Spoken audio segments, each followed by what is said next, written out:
1-2 টাকা ডিফারেন্স হতে পারে, তবে তোমাদের প্রোডাক্ট মঙ্গানিসের প্রোডাক্টটা অনেক বেটার।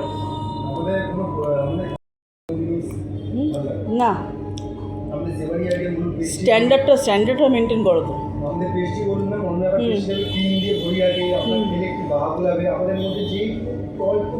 স্ট্রেট মেল্টি না, জানি আমি খাই তো, জানি।